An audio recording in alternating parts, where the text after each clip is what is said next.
श्री मनोज राम जी, श्री पप्पू यादव जी, श्री ओम प्रकाश नारायण जी, श्री रविंदर यादव जी, श्री अशोक सिंह जी, श्रीमती सरिता पासवान जी और मंच पर आसीन सभी नेतागण, महागठबंधन के, कांग्रेस पार्टी के और आप सब जो यहाँ छतों पे खड़े हैं, जो मेरे सामने खड़े हैं, वहां पे जो दीवार पे बैठे हैं, आप सबका इस सभा में बहुत बहुत स्वागत। देखिए, ये देवी उग्रतारा, मां रक्तकाली, मां कात्यायनी और माता सीता की धरती है। इस धरती को मेरा प्रणाम। ये आध्यात्मिक धरती है। राजा जनक जी की, आदि शंकराचार्य जी की, मंडन मिश्रा और भारती मिश्रा जी की। इस धरती का इतिहास एक ऐसा इतिहास है जिस पर आप सबको गर्व होना चाहिए। आपको सबसे पहले ये समझना चाहिए कि बिहार प्रदेश का और बिहार के वासियों का इस देश के निर्माण में क्या महत्व है। आपने ही इस देश को महात्मा गांधी का संघर्ष दिया। यहीं से उन्होंने अपना स्वतंत्रता संग्राम शुरू किया, जिसकी वजह से आज हम सब यहाँ खड़े हैं। आज आपके भविष्य सामने हैं। आज आपके जितने भी निर्माण के कार्य होते हैं, क्योंकि हम स्वतंत्र हैं, क्योंकि ये देश आजाद है, क्योंकि हमारा एक संविधान बना, जिसके लिए महात्मा गांधी ने जो संघर्ष था वो यहां से शुरू किया। आप ही ने इस दुनिया को गौतम बुद्ध जी दिए, जिसका नमन पूरा विश्व करता है, जिन्होंने एक रास्ता दिखाया शांति का, अहिंसा का। वैसे ही गांधी जी ने एक रास्ता दिखाया जो इस देश की राजनीति में गढ़ा हुआ है, जिसने इस देश की राजनीति की नींव डाली। जो हमारा संविधान है वो इसलिए पैदा हुआ, इसलिए बनाया गया ताकि इस देश का एक एक नागरिक समानता की दृष्टि से देखा जाए, ताकि चाहे प्रधानमंत्री हो, चाहे बड़ा अधिकारी हो, चाहे गांव में एक महिला हो, चाहे किसी भी जाति का हो, किसी भी धर्म का हो, उसे एक वोट मिलता और उसे एक वोट से इस देश की सरकारें बनती हैं और बिगड़ती हैं। तो हमारे संविधान ने जो आपको सबसे बड़ी शक्ति दी वो आपकी वोट की शक्ति है, और उसी शक्ति को आप इस्तेमाल करने जा रहे हैं। तो सबसे पहले तो इस देश में अपनी जगह को पहचानो, अपनी धरती को पहचानो और अपने आप में आत्मविश्वास रखो, गर्व रखो कि आप बिहार के वासी हो, बिहार के नागरिक हो। देखिए, जो भाजपा की सरकार है और जो एनडीए की सरकार यहां बिहार में चल रही है, वो आज आपके वोट को खतरे में डाल रही है। वही जो मूल अधिकार है आपका, जिससे ये देश बनता है, जिससे सरकारें बनती बिगड़ती हैं, उसको खत्म करने की साजिश करते हैं। आपने वोट चोरी के बारे में सुना है? सुना है कि नहीं? सुना है ना? 65 लाख नाम काटे हैं बिहार में से। इसका मतलब है कि 65 लाख लोगों के अधिकार रद्द कर दिए हैं। कौन से अधिकार? और आपके जीवन में क्या फर्क पड़ता है इसके होने से? सिर्फ ये फर्क नहीं है कि वोट के दिन आप जाकर अपना वोट नहीं डाल सकते, ये फर्क नहीं है। सबसे बड़ा फर्क ये है कि जितने भी आपके अधिकार हैं वो आपकी नागरिकता से और आपके वोट से जुड़े हुए हैं। जितनी सरकारी स्कीमें हैं, सरकार से जो जो मिलता है, चाहे पेंशन हो, चाहे मनरेगा में आप काम कर सकते हैं या नहीं, सब इन चीजों से जुड़ा हुआ है। तो जिस दिन आपका वोट कट जाता है उसका मतलब है कि आपकी नागरिकता रद्द कर की जा रही है। उसका मतलब है कि जितनी भी सरकारी स्कीमें हैं सब कुछ ये बाद में आपसे कट जाएंगी। तो ये एक बहुत बड़ी साजिश है और आपको इसको समझना पड़ेगा। तो जब जब आप राजनीतिक दलों पार्टियों की राजनीति समझते हैं, उनकी विचारधारा को देखते हैं, उनके नेताओं को देखते हैं, तो क्या देखना चाहिए, क्या पूछना चाहिए? आपको हमेशा यह समझना चाहिए कि जो नेता आपके भविष्य के बारे में, आपके वर्तमान के बारे में बात कर रहा है, वो नेता सही है। जो नेता, जो राजनीतिक दल, जिसकी विचारधारा आपके संघर्ष को समझ रही है, वही विचारधारा ठीक है। आज आपकी परिस्थिति क्या है, मुझसे अच्छी तरह आप जानते हैं। आज बिहार में 20 सालों से एक ही सरकार चल रही है और ये सरकार जैसे जैसे साल बीतते गए वैसे वैसे बिहार से चली ही नहीं। आज बिहार की सरकार नीतीश जी नहीं चला रहे हैं, उनको चलाने दे ही नहीं रहे हैं। आज यहां की सरकार केंद्र से चलती है। जो बड़े बड़े निर्णय होते हैं वो केंद्र में होते हैं। प्रधानमंत्री जी करते हैं, गृह मंत्री जी करते हैं। आज बिहार में बिहार के अपने मुख्यमंत्री का भी सम्मान नहीं है। आप सब सम्मान देते हो लेकिन केंद्र सम्मान नहीं देता। और जब हर चीज केंद्र से चलेगी तो आपकी सुनवाई कहां होगी? जब आपकी सीएम की सुनवाई नहीं हो रही है तब आपकी सुनवाई कहां हो रही है? दूसरी बात समझने वाली यह है कि भाजपा के सबसे बड़े बड़े नेता जो हैं, यहां आए भी थे मेरे ख्याल से, गृह मंत्री जी, प्रधानमंत्री जी, क्या बात करते हैं? हमेशा अतीत की बातें करते हैं कि भाई ये इसलिए बिगड़ा हुआ है क्योंकि जवाहरलाल नेहरू ने बिगाड़ा होगा। आज तुम्हारी गांव में टूटी से पानी इसलिए नहीं आ रहा है क्योंकि इंदिरा जी ने कुछ किया होगा। तुम्हारी सड़क की मरम्मत नहीं हो रही है क्योंकि जवाहरलाल नेहरू ने उस समय कुछ गलत कर दिया होगा। हमेशा अतीत की बातें करते हैं और हमेशा कहीं ना कहीं से किसी ना किसी का अपमान निकाल लेते हैं ताकि आपका ध्यान भटक जाए। कर्नाटका में चुनाव था, वहां गए, कहने लग गए कि कर्नाटका के लोगों का अपमान किया है विपक्ष ने। बंगाल गए तो बंगाल का अपमान। यहां बिहार आते हैं तो कहते हैं कि पूरे विपक्षी दल के सारे नेता बिहार की जनता का अपमान कर रहे हैं। तो मैं सोच रही थी इनका भाषण सुनते हुए कि मैं एक सुझाव देना चाहती हूं प्रधानमंत्री जी को, क्योंकि उनका समय जो है बहुत महत्वपूर्ण है इस देश के लिए। प्रधानमंत्री और गृह मंत्री जी का जो समय है वो काम करने में जाना चाहिए कि नहीं जाना चाहिए? जाना चाहिए। रोजगार दिलवाने में जाना चाहिए कि नहीं जाना चाहिए? बेरोजगार हो ना तुम, बेरोजगार हो ना, पढ़े लिखे भी होगे, पढ़े लिखे हो लेकिन बेरोजगार हो। तो प्रधानमंत्री जी का जो समय है वो रोजगार दिलवाने में, विकास लाने में, बड़े बड़े उद्योगों को लगवाने में लगना चाहिए। इसीलिए मेरा सुझाव ये है कि वो एक नया मंत्रालय बना दे और उसका नाम रखें अपमान मंत्रालय। क्यों? अच्छा सुझाव है पप्पू जी।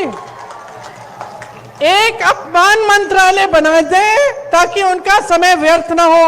वो बड़ी बड़ी सूचियां निकाल देते हैं कि हमें इसने गाली दी, उसने गाली दी, इसने हमारा अपमान किया। तो खुद क्या बैठ के सूची बनाएंगे? अपमान मंत्रालय बना देगा।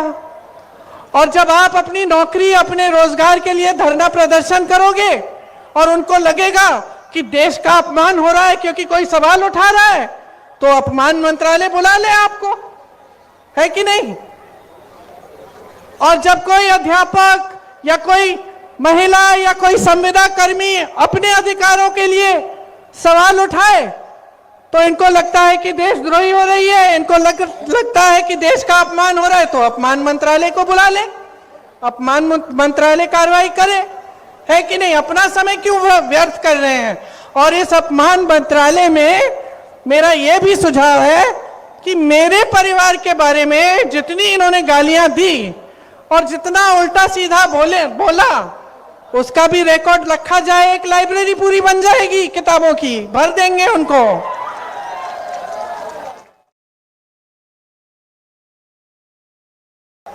ये नहीं बताते हैं कि आपको कितने रोजगार देंगे, ये नहीं बताते हैं कि बिहार में जो इतनी अच्छी शिक्षा की व्यवस्था थी, जो आईपीएस, आईएएस, आईएफएस के बड़े बड़े अधिकारी भेजती थी देश में, वो ठप क्यों हो गई?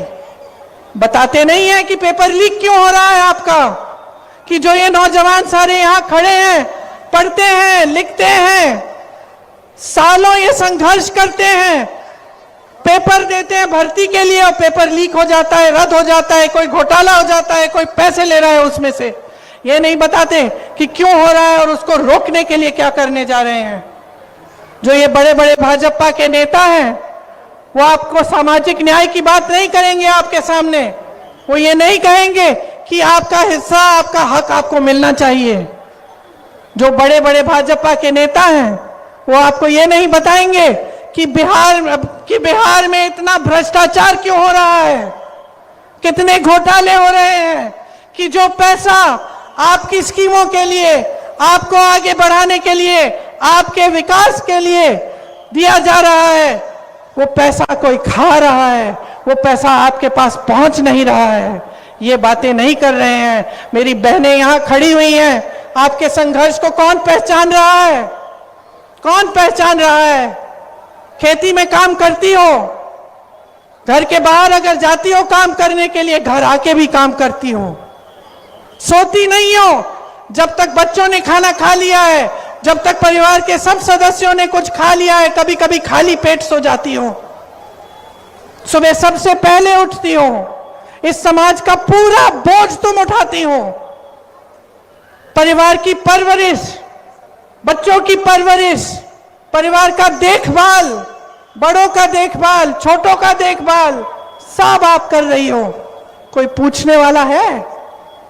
किसी ने आपको कुछ दिया? अब चुनाव आ रहा है तो 10,000 रुपए दिए जा रहे हैं। ये 10,000 रुपए जो आज दिए जा रहे हैं, 20 सालों के लिए कहां थे?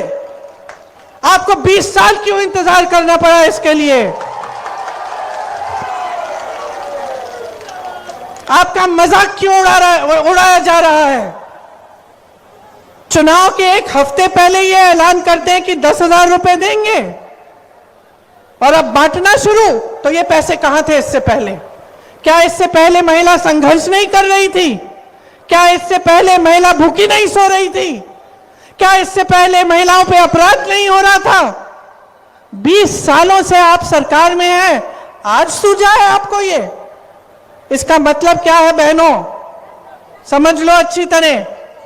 आपकी कोई सहेली है जिसका पति पीता है? रोज घर आके मारता होगा, तो रोज घर आके अगर मारता है और एक दिन अचानक कहने लगा कि लो मैं तुम्हारे लिए एक महल बनाने वाला हूं, अब मैं तुमको बहुत अच्छी तरह रखूंगा, मैं कभी तुम्हें मारूंगा नहीं, मैं हमेशा तुमसे अच्छी तरह बात करूंगा, तो तुम क्या कहोगी अपनी सहेली को? इसकी बातों में मत पड़ो बहन, यही कहोगी ना? कहोगी इसकी बातों में मत पड़ो बहन, जो ये रोज करता है उसको देखो, आज कह रहा है कल फिर से पीटेगा, यही कहोगी ना? यही कहोगी ना? क्योंकि महिलाएं जो हैं नियत को पहचानना जानती हैं। मैं भी महिला हूं, मैं जानती हूं, नियत को पहचानना जानते हैं हम जानते हैं कि कौन करता है हमारे लिए और कौन नहीं करता। हम जानते हैं कि 20 सालों से हम भटक रहे हैं, हम संघर्ष कर रहे हैं, हमारी कोई सुनवाई नहीं है, और चुनाव के एक हफ्ते पहले आपने 10,000 रुपए देना शुरू कर दिया। बहनों, 10,000 रुपए ले लो, लेकिन अपना वोट मत दो।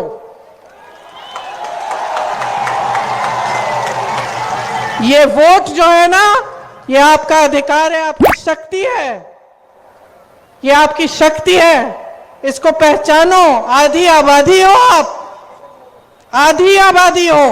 मन बना लिया ना अपनी शक्ति को एक करने के लिए, खड़े हो जाने के लिए, तो कोई कुछ नहीं कह पाएगा। मन बना लो कि एक ऐसी सरकार चाहिए जो आपके बच्चों का, आपका और आपके परिवारों का भविष्य को देखे और उज्जवल बनाए। आज महंगाई इतनी है कि किसानी खेती से कमा नहीं पा रहे हो। यहां से कितने लोग पलायन करके बड़े बड़े शहर में जाते हैं, हाथ उठाओ। किसी को बिहार में रोजगार मिल रहा है? मैंने आपके अतीत की बात की कि कैसे आपने संघर्ष करवाया, कैसे आपने इस देश की नींव डाली, लेकिन मैं ये भी बता देती हूं, आज भी इस देश की नींव बनाने वाले आप हैं। आज भी इस देश का निर्माण करने वाले आप हैं। केरल से लेकर कन्याकुमारी तक बिहार का युवा जाता है नौकरी ढूंढने के लिए, और मेहनत से, ईमानदारी से, अपने खून पसीने से इस देश को बनाता है। आपको बाहर जाना पड़ता है, पलायन करना पड़ता है, क्योंकि यहां आपको कुछ मिल नहीं रहा है। अपने परिवारों को छोड़कर एक छोटे से कमरे में किसी बड़े शहर में जहां कोई अपना नहीं है, वहां 4-5 और युवाओं के साथ आपको रहना पड़ता है। दिन रात संघर्ष करते हो, कोई टाइमिंग नहीं, कोई ठीक तरह से आपको वेतन नहीं दे रहा है, कोई अच्छा रोजगार नहीं मिल रहा है, फिर भी आप करते हो। फिर भी आप अपने परिवारों को सिर्फ त्योहारों के समय, जब छुट्टी मिलती है तब मिलते हो, तब घर आ पाते हो। यहाँ खेती करते थे, खेती से कमाई होती थी, आज खेती से कमाई नहीं है। आज खेती करो, धूप में संघर्ष करो, सब कुछ महंगा हो गया है, सारा खेती का सामान महंगा है, उपज का दाम नहीं मिलता है, समर्थन मूल्य नहीं मिलता, न्यूनतम समर्थन मूल्य। खेती करते हो, कुछ मिलता ही नहीं है, कमा नहीं पाते। और उधर जितने भी बड़े बड़े उद्योग हैं, जिससे पहले नौकरियां मिलती थी, जिसमें लोग मरते थे उन नौकरियों के लिए, सब लोग चाहते थे कि हमें सरकारी रोजगार चाहिए। क्यों? यहां बुजुर्ग बैठे बताएंगे, क्योंकि उससे सुरक्षा मिलती थी, पेंशन मिलता था, ऐसे लगता था कि अब नौकरी लग गई है, जीवन भर हम ठीक होंगे, हमें अब चिंता की जरूरत नहीं होगी। आज की परिस्थिति क्या है बहनों और भाइयों? आज जितने भी वो बड़े बड़े उद्योग थे, सब मोदी जी ने अपने बड़े बड़े दोस्तों को, उद्योगपतियों को दे दिए हैं। यहाँ के हवाई अड्डे, आप देखिए, अभी तो एक ये बात निकली कि उनके जो बड़े मित्र हैं, बड़े उद्योगपति अडानी जी, उनको 1 रुपए पर एकड़ के दाम में बिहार की जमीन दे दी, हजारों एकड़ जमीन दे दी 1 रुपए के दाम में। और अगर आप जाते खरीदने वो जमीन, कितने की बिकती? आपको लोन लेना पड़ता, आपको कहीं से पैसे इकट्ठे करने पड़ते हैं उसी जमीन के लिए, जो मुफ्त में इतने बड़े बड़े उद्योगपतियों को दी जा रही है। आप लोन लेते हो, आपका लोन कभी माफ नहीं होता। 20 सालों में कब माफ हुए आपके लोन? कभी नहीं। आपको पढ़ाने के लिए आपके माँ बाप कितने संघर्ष करते हैं, कैसे पैसे इकट्ठे करते हैं, आप जानते होंगे।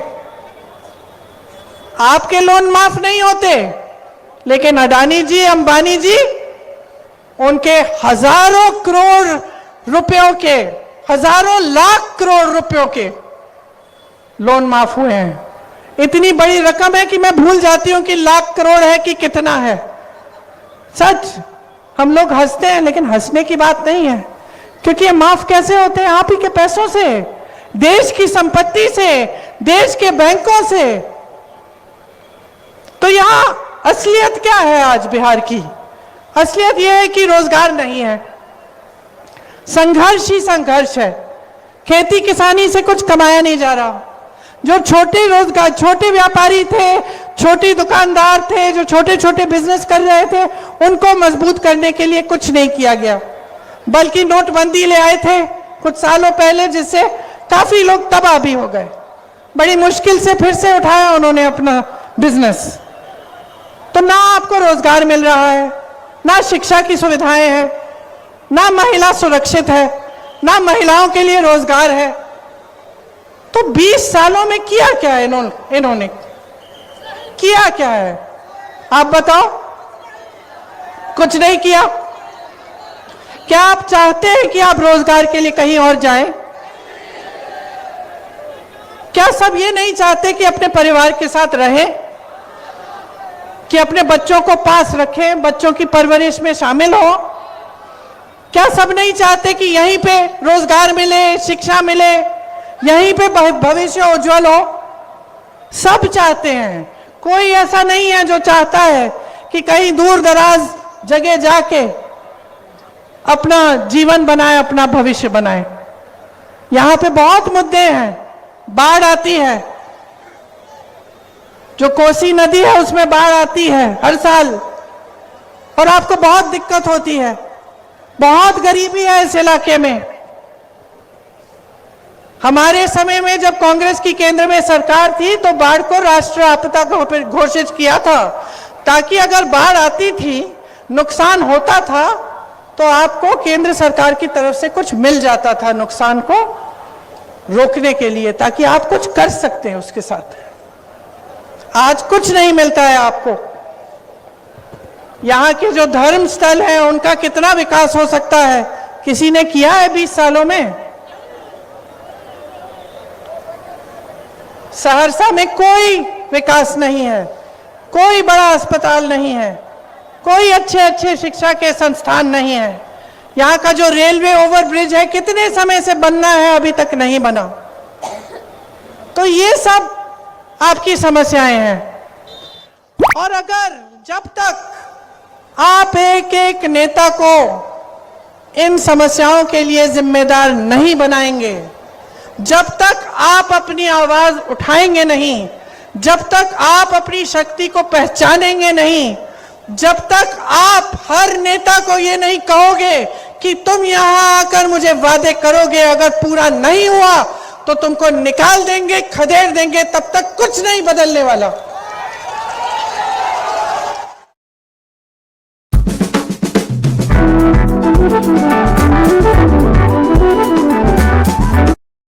खदेड़ देंगे, तब तक कुछ नहीं बदलने वाला। और मैं सिर्फ भाजपा के नेता के बारे में नहीं कह रही हूं, मैं कह रही हूं कि आज मैं आपके सामने आई हूं। अगर मैं कुछ वादे करके गई और वो वादे पूरे नहीं हुए तो मुझे भी आप कह देना कि अगली बार मत आओ। यहां प्रधानमंत्री जी, अमित शाह जी आते हैं, बोलते हैं मैं कितना दूं बिहार को, कितना पे बताओ, 50 करोड़ दूं, 75 करोड़ दूं। पूछिए 20 सालों में क्यों नहीं दिया? पूछिए उनसे, कहिए उनको कि यहां हमारा गुजारा नहीं हो पा रहा है, हम दुकान जाते हैं कुछ खरीद नहीं पा रहे हैं त्योहार के लिए। त्योहार आता है जी घबराता है कि दिवाली आ रही है, छठ का त्योहार है, मेहमान आएंगे, खाना कैसे खिलाएंगे, बच्चा बीमार होगा, दवाई कैसे दिलवाएंगे, घबराहट होती है। समझाओ इनको, क्योंकि अंधे हो गए हैं, देख नहीं रहे हैं, ये लोग समझ नहीं पा रहे हैं कि किस दलदल में इन्होंने डाल दिया है इस देश की जनता को। किस दलदल में खड़े हो आप कि सामने भविष्य नहीं दिख रहा है, रोजगार नहीं दिख रहा है, शिक्षा हो जाती है, नौजवान लड़का है, नौजवान लड़कियां हैं, इंतजार करती रहती हैं कि नियुक्तियां हो जाएंगी। हमने पेपर दिया है, हमने इम्तिहान दिया है, नौकरी के लिए मिल जाएगी, मिल जाएगी। आपको मालूम है यूपी में एक लड़का मिला मुझे, और ऐसे हजारों लड़के होंगे, हजारों होंगे। उसने कहा दीदी मेरी शादी तक नहीं हुई। मैंने कहा क्या हुआ? कहता है मैं 28 साल का हो गया हूं, मैंने सारी पढ़ाई लिखाई की है, मैंने पेपर दिया, फिर से दिया, फिर से दिया, और मैं इंतजार करता रहता हूं कि मेरी नियुक्ति हो जाएगी, लिस्ट निकल आएगी। वो लिस्ट ही नहीं निकलती। फिर मैं सोचता हूं कि कहां मैं जाके किसी दूसरी नई नौकरी के लिए एप्लीकेशन लगाऊंगा, इसी के लिए इंतजार कर लेता हूं। इतना संघर्ष किया और करते करते करते साल निकल गए, लड़का बड़ा हो गया, शादी भी नहीं हो पाई, रोजगार भी नहीं मिला। ऐसा सिर्फ एक जने के साथ नहीं है, तमाम नौजवानों की ये हालत है। तो बदलाव लाना है और बदलाव आपके हाथों में है। यही तो सुंदरता है हमारे देश के बारे में, हमारा लोकतंत्र है। और लोकतंत्र का मतलब है कि हमारे संविधान ने आपको वोट दिया, जिससे आप किसी की भी सरकार निकाल सकते हो, आप कोई भी सरकार बदल सकते हो। तो जागोगे कि नहीं? नहीं, मुझे सुनाई नहीं दिया, फिर से बोलो, जागोगे कि नहीं? बदलनी है अपनी परिस्थिति की नहीं? रोजगार यहां चाहिए कि नहीं चाहिए? बोलो, हमें चाहिए। बोलो, शिक्षा हमें यहां चाहिए। बोलो, चाहिए। और अपना मन बनाओ, चुनाव आ रहा है, आने दो सबको मंच पे, देने दो बढ़िया बढ़िया भाषण, सुन लो सबकी बातें, लेकिन उनकी बातों का आकलन करो। अपनी समझदारी, अपने विवेक का इस्तेमाल करो। क्या किया है उन्होंने 20 सालों में, उसको ठीक तरह से समझो। खास तौर से मेरी बहनें, हमें लगता है कि कोई हमें कुछ दे रहा है तो हमारा भी उनके प्रति कोई एहसान होता है, चलो 10,000 रुपए दे दिए, हम वोट डाल देते हैं। नहीं, नहीं बहनों, नहीं। जैसे मैंने कहा, जो दे रहे हैं ले लो, लेकिन अपने आप को मत भूलो, अपने बच्चों को मत भूलो, अपने परिवार को मत भूलो, अपने समाज को मत भूलो और अपने बिहार को मत भूलो। ये आपकी धरती है, आपकी धरती है। गर्व करो इस पे। इसमें कितनी काबिलियत है, लेकिन उस काबिलियत को व्यर्थ किया जा रहा है। अगर आप सबकी काबिलियत, इतने सारे नौजवान जो जाके बाहर काम करते हैं, अगर यहां काम करते, अगर यहां निर्माण होता, यहाँ के जो उद्योग कांग्रेस के जमाने में लगाए गए थे, उनको अगर ठीक से चलाया जाता तो कितना यहाँ पे कितनी प्रगति होती, कितना विकास होता। तो अब मन बना लो, कांग्रेस पार्टी और जो महागठबंधन है, उन्होंने कई चीजें तय की हैं कि हमारी सरकार आएगी तो आपके लिए क्या क्या हम करेंगे। उसकी सूची मेरे पास यहाँ है, तो मैं आपको पढ़ के सुनाती हूँ। देखिए, जो युवा यहां खड़े हैं बेरोजगार, आप जब परीक्षा देते हो नौकरियों के लिए, तो आपकी जो परीक्षा की फीस है उसे हम रद्द करने जा रहे हैं। परीक्षा का जो केंद्र है, जहां परीक्षा देने जाओगे, वहां तक आने जाने का जो खर्चा है वो आपको दिया जाएगा, मुफ्त यात्रा होगी आपकी। एक जॉब कैलेंडर बनेगा। जॉब कैलेंडर का मतलब, जिस दिन आपकी परीक्षा होगी, जिस दिन रिजल्ट आएगा, जिस दिन आपकी नियुक्तियां होंगी, वो सब चीजें जॉब कैलेंडर पे हम लगा के, हम सारा पहले से हम तय करेंगे। और किसी ने उसके साथ खिलवाड़ किया, किसी ने इधर उधर किया, तो उस पर सख्त कार्रवाई होगी। ये जो पेपर लीक का काम हो रहा है, जिसमें सब मिले हुए हैं और सब पैसे बना रहे हैं और आप बेरोजगार रह रहे हो, इसको रोकेंगे हम, ये नहीं होने देंगे। हर परिवार में जहां नौकरी नहीं है, उस परिवार में सरकारी नौकरी मिलेगी। प्रदेश में 2000 एकड़ की एजुकेशन सिटी और इंडस्ट्रियल क्लस्टर्स बनाए जाएंगे, आपकी शिक्षा के लिए और रोजगार के लिए।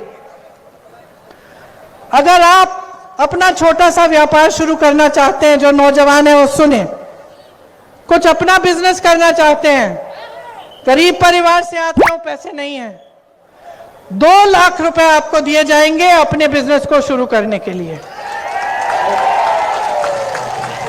आज लाखों सरकारी पद खाली पड़े हुए हैं, इनमें नियुक्तियां की जाएंगी और खास विशेष आरक्षण बिहार के वासियों को मिलेंगे। 3 साल की जो डिग्री है आपकी, इसे आप 3 साल में खत्म करेंगे। आपको 6-7 साल इंतजार नहीं करना पड़ेगा। और आवासीय अंग्रेजी मॉडल विद्यालय बनवाएंगे। मेरी बहनें, मैं जानती हूं कि आपका सबसे ज्यादा संघर्ष आप करती हैं, सबसे ज्यादा। आपको आगे बढ़ना भी पड़ता है, बच्चियों को पढ़ाना भी पड़ता है, तब भी संघर्ष है। समाज भी सहायता नहीं करता ठीक ढंग से, न सरकार से आपको ठीक ढंग से सहायता मिलती है। इसीलिए जो जीविका दीदियां हैं, जो खूब काम करती हैं, खूब मेहनत करती हैं, उन्हें 30,000 रुपए प्रति माह मिलेगा और पक्की नौकरी दी जाएगी।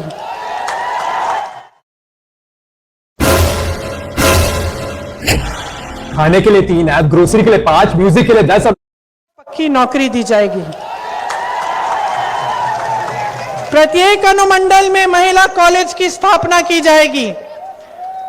विधवा और वृद्ध जनों का जो पेंशन है वो 1500 रुपए मिलेगा और हर वर्ष उसको 200 रुपए बढ़ाएंगे।